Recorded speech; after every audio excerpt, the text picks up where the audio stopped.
Hello friends, எல்லோரும் எப்படி இருக்கீங்க? சமையல் என்ன காலியாக போச்சுன்னு சொன்ன பார்த்தீங்களா? வாங்கலான்னு போனேன். நானும் வரேன், போர் அடிக்குதுன்னு 2 பேரும் வந்தாங்க.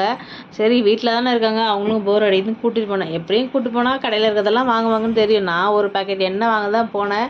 ஆனால் அது தவிர மீதி எல்லாம் வாங்கியிருக்கேன். 1100 பில் பண்ணோம். என்னமோ கொஞ்சம் தான் வாங்கின மாதிரி இருக்குது, ஆனால் இவ்வளோ ரேட் ஆகிடுச்சு. கடைக்கு போகிற வரைக்கும் எதுவுமே வேணாம், எனக்கு எதுவுமே வேணான்னுவாங்க. ஆனால் அங்கே போன பிறகு எடுக்கவா அது எடுக்கவா பெரிய லிஸ்ட்டு எல்லாம் வாங்கிட்டே பாருங்கள், அவளே தூக்கிட்டு போகிறேன். ஏன்னா அவளுக்கு தேவையானதெல்லாம் வாங்கியிருக்கிறாங்கல்ல, அதனால் இந்த வேலையெல்லாம் செய்வாங்க. இதே அவங்களுக்கு தேவையானது வாங்கி கொடுக்கலன்னா ஒரு பையை கூட தூக்க மாட்டாங்க. சரி, எதுக்கு இப்போ இவ்வளோ அவசரமாக வாங்கி வந்து கொட்டி எல்லாத்தையும் எடுத்து வைக்கிறாங்கன்னா, அதில் ஒரு மேகி வாங்கிட்டுனா அந்த மேகி இப்போ உடனே செஞ்சு சாப்பிட்டாகணும் அப்படின்ட்டு. அப்புறம் இந்த ப்ரௌனி, அது எனக்கு டேஸ்ட் பிடிக்கல, இந்த பசங்க நல்லா இருக்குன்னு வாங்கி சாப்பிட்றாங்க. உங்களுக்கு ப்ரௌனி பிடிக்குமான்னு சொல்லுங்கள். எப்போ பார்த்தாலும் எங்கே பார்த்தாலும் ஒரே ப்ரௌனி மயமாகவே இருக்குது. இப்போ மேகியை கிண்டி தின்னாச்சுங்க.